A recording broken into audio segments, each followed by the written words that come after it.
I'm Billy Hallowell. Welcome to the Inside Story. A lot of ground to cover today, and I am joined by Timothy Goropevsek. He's the executive editor of Christian Daily International. How you doing today? I'm very good. Thank you so much for having me.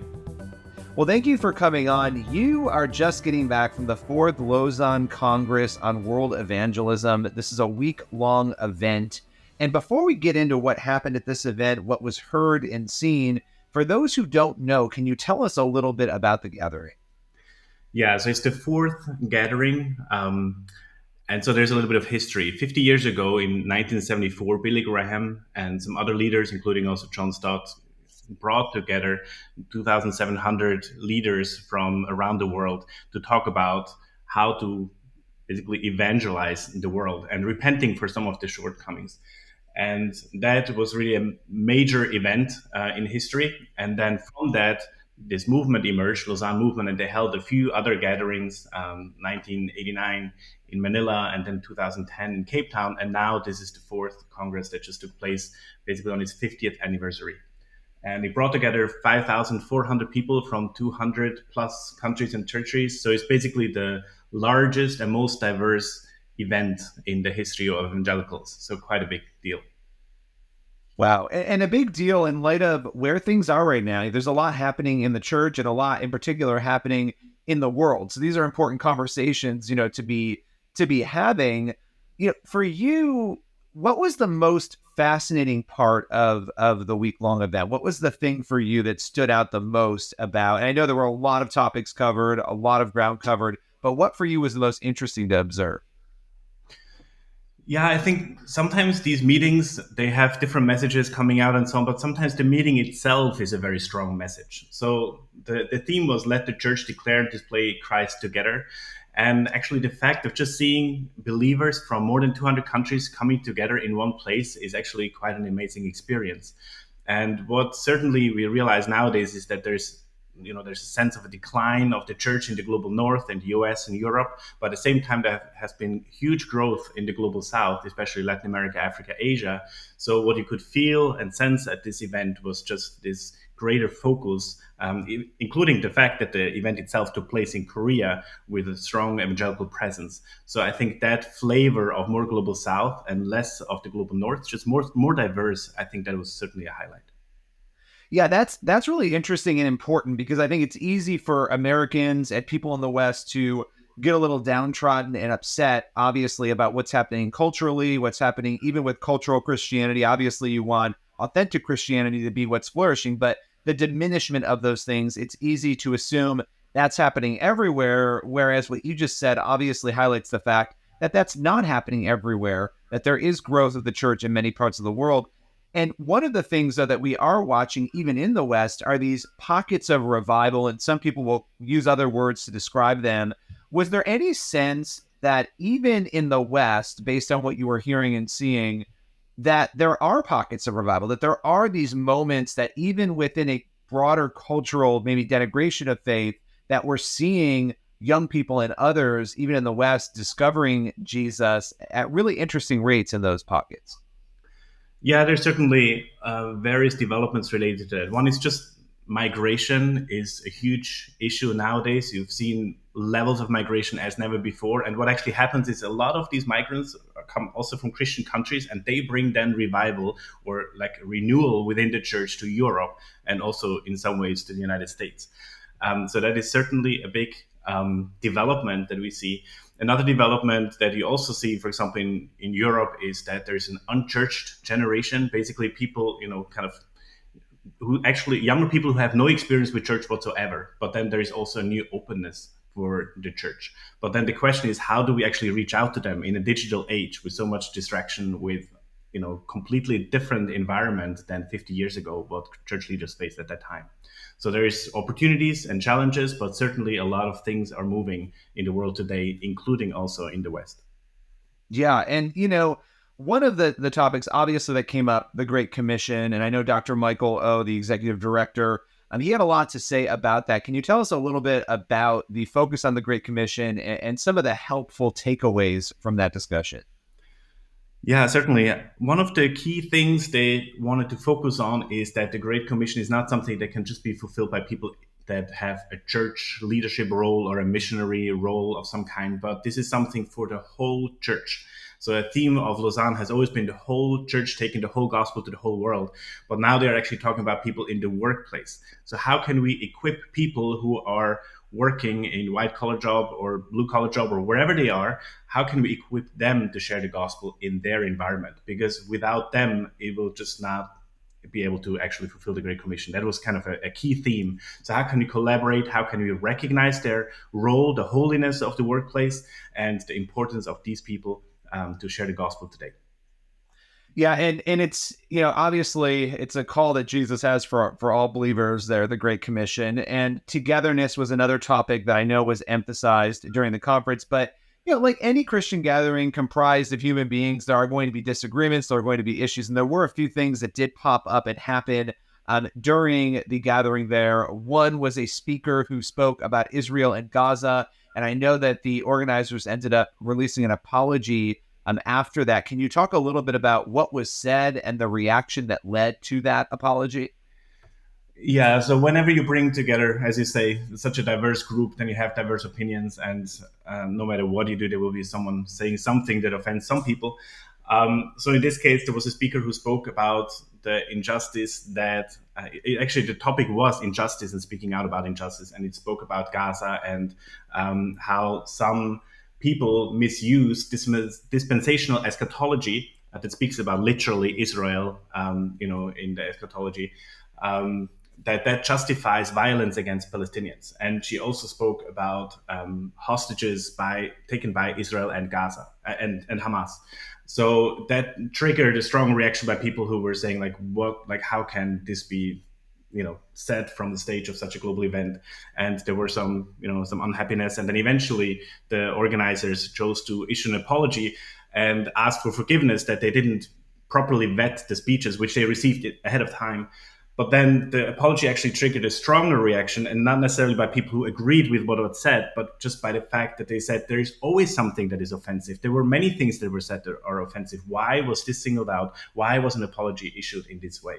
So there was some leader commented, well, we just have to be more mature and grow up and not be offended by little things so easily. We really have to come together and wrestle through things rather than suddenly just from top down issue an apology. So we reported on that and explained some of the dynamics, but that was certainly one of the flashpoints.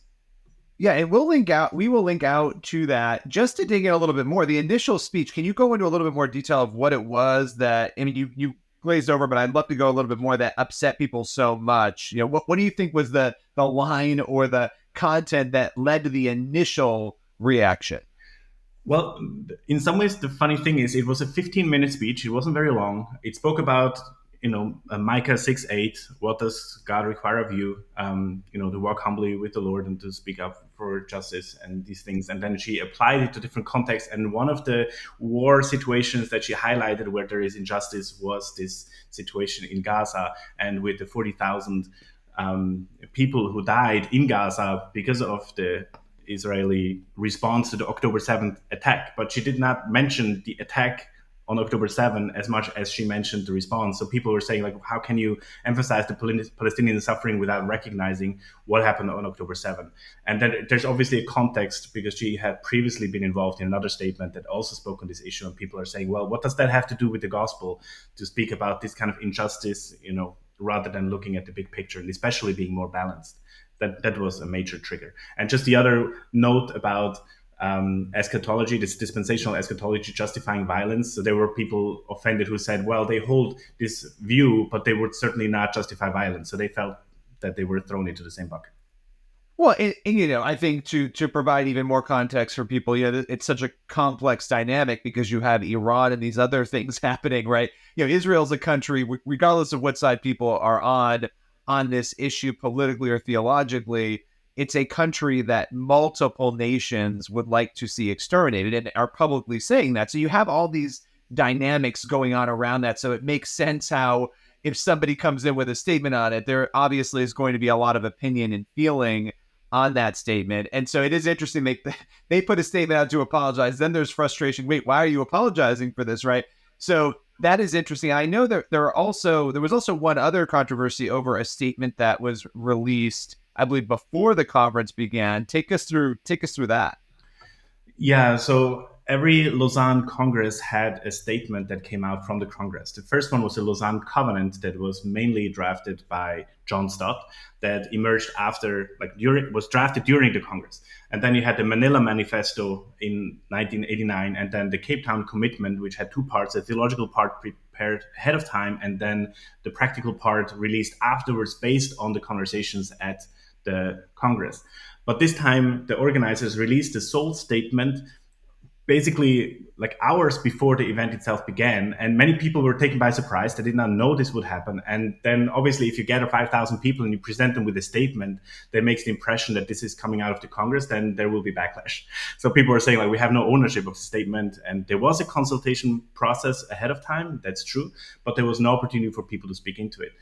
And so it was presented as a final document. Even we from the press, we asked, so is this final? They said, yeah, it's final. But then the next day it was changed. There were two paragraphs on homosexuality that were changed based on pushback from the Korean churches, who wanted to see the wording adjusted because they feel the Western churches are going too liberal. And so they pushed back on some of the language. And then the response was even more confusion. So wait, the statement was final, but now it was changed. So how about doing more changes and so on? So eventually, towards the end of the Congress, they released an email to all participants and said, okay, we've heard you. We invite feedback. Here's a form that you can submit. And then they said they will discern what the further process is and then how to finalize the statement eventually. We don't know exactly when or how it will be finalized. But I think, yeah, you cannot release a statement ahead of an event of this size and expect everyone to just agree to it. I think that's kind of a lesson learned, I think. Yeah, well, I mean, and I think the struggle here is that, again, human beings with different perspectives coming in. I mean, when you cover events like this, is it ever, I mean, obviously, as a Christian individual, and then also as a journalist going in and covering it, is it ever discouraging when you sort of look at these things and you say, okay, we can't get Christians who love the same Jesus on the same page on some of these things? Is that ever difficult? Or yeah, I'd love to sort of hear your reflections on that as a reporter, as a member of the media. Yeah, that's an interesting question. I mean, tensions have been there forever. I mean, even if you go back to the early church, they required days and days to craft those statements in the early days of the church. But even nowadays, you have even more diversity. And I think in some ways, it's the beauty of the diversity that actually shows you how vibrant the church is and how we are wrestling through issues. The question is always, how does it take place? Is there space for the voices to be heard? Do people feel heard? Because you will never agree on everything, but the process is important. And then the other thing is there's always these kind of statements and things, and there's the official program, but the actual work where the Holy Spirit works is often in the side conversations in the corridors. And there's also a younger generation that participated just witnessing what is happening, of so many people coming together, and it's inspiring to them. So I think we should not be hung up with just in the controversies and in the things that may look superficially like, oh, there's tension and division, but actually God is at work underneath all of that and in ways that we may not even know yet today. But in the future, we'll look back and say, oh, this happened at this event and we didn't even know it. Yeah, absolutely. And I think that you raise a good point there too of having to work our way through issues. And that disagreement can often lead to refinement in some of this. And I think events like this allow that to happen. Final question for you, just as you're walking away from this experience, how did it, I know that as somebody covering something, you don't often get asked this question, but how did it change you? How did you leave this feeling and thinking? That's a good question. Yeah, it's true that usually I'm the one asking others this question. So thank you for giving me the opportunity. Um, I think in some ways it's a bit of a mixed feeling. Obviously, you see some of the tension, especially if you listen behind the scenes and you see some of the the difficulties and the wrestling. But on the other hand, I think I was actually very encouraged again by just seeing people from all these regions coming together. I'm from Switzerland. I'm from Europe. I've seen what things are happening there. I now live in the US. I see what is happening here. And there's often, as you said, there's this kind of sense, oh, the church is in decline. There's so much wrestling with things. But actually seeing in the bigger picture, in the global picture, the church is really growing and it's going through a lot of developments around the world. So actually it leaves you excited and it reminds you that, yeah, God is over all of this. And even though we may feel small here, but actually God is really big and there's just so much going on that we can be encouraged by. Well, I so appreciate you taking the time today to break it all down and to join us. Where can people go to read more of your reporting and work? So we've written a lot of articles just about the different session, also some of the things that we touched on with the controversies. You can just go to christiandaily.com. You see a lot of things still there. And if you later come to our site, you can just search for Lausanne and you'll find all the reporting there. Well, I so appreciate your time. Thanks for joining us today. Thank you so much for the time. Thank you. Everyone else, make sure you tune in next week for another episode of The Inside Story. In the meantime, you can head on over to the Christian Post. It's christianpost.com, and we'll see you again next week.